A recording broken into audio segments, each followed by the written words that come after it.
भारत नेपाल सीमा पर अपराधियों का भागना एक गंभीर मुद्दा बन चुका है और इसकी कई वजहें हैं जो इस समस्या को जटिल बनाती है।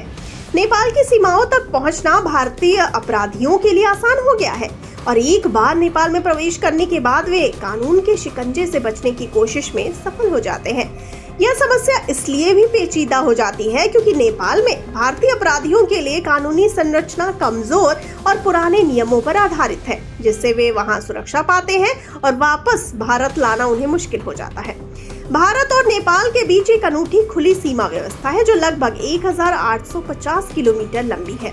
इस सीमा पर लोगों की आवाजाही बिना वीजा या पासपोर्ट के होती है। यह विशेषाधिकार दोनों देशों के बीच पुराने और करीबी संबंधों का परिणाम है, लेकिन इसी खुली सीमा का फायदा अपराधी उठाते हैं। सीमाओं पर निगरानी और जांच की कमी से अपराधी बिना किसी कठिनाई के नेपाल में प्रवेश कर जाते हैं। नेपाल की ओर से भी सीमा पर जांच और सुरक्षा का स्तर कमजोर है, जो अपराधियों के लिए नेपाल को एक सुरक्षित पनाहगार बनाता है।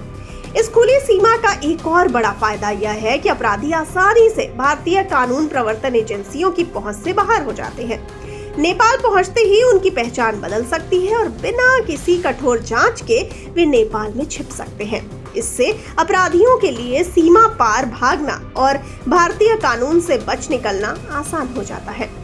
आपको बता दें कि भारत और नेपाल के बीच ईयर 1953 में एक प्रत्यर्पण संधि हस्ताक्षरित की गई थी, जो वर्तमान परिस्थितियों में अप्रासंगिक और कमजोर साबित हो रही है। यह संधि पुराने कानूनों पर आधारित है और आधुनिक अपराधों की जटिलता को संभालने में सक्षम नहीं है।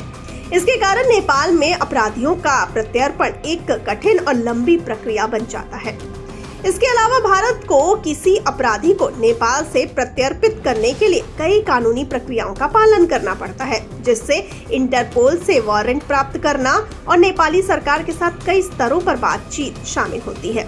ये प्रक्रियाएं न केवल लंबी होती हैं, बल्कि इन पर नेपाली कानूनी तंत्र की धीमी प्रतिक्रिया भी इसमें बाधा डालती है। कई बार तो ये देखा गया है कि प्रत्यर्पण की मांगे कानूनी और राजनीतिक पेचीदगियों से उलझी होती है, जिससे अपराधी नेपाल में सेफ रहते हैं।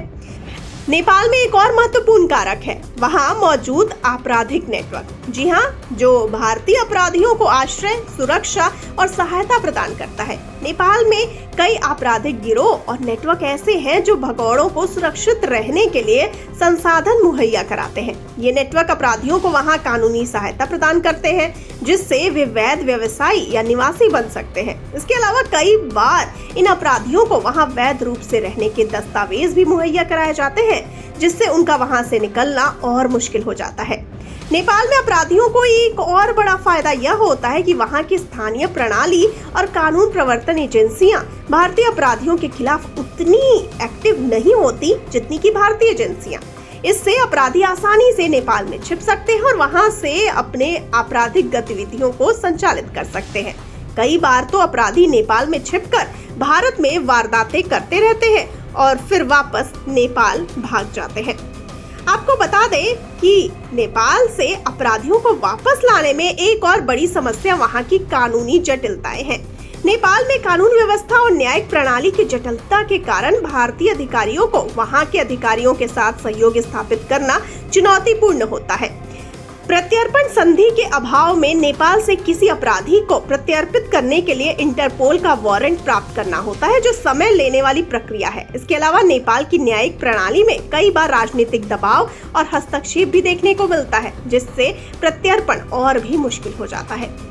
आपको बता दें कि इस गंभीर समस्या से निपटने के लिए भारत और नेपाल के बीच एक मजबूत और आधुनिक प्रत्यर्पण संधि की आवश्यकता है, जो वर्तमान समय के अपराधों की जटिलता को ध्यान में रखते हुए बनाई जाए। इसके अलावा दोनों देशों के बीच सीमा पर निगरानी और जांच को कड़ा करना भी बहुत जरूरी है।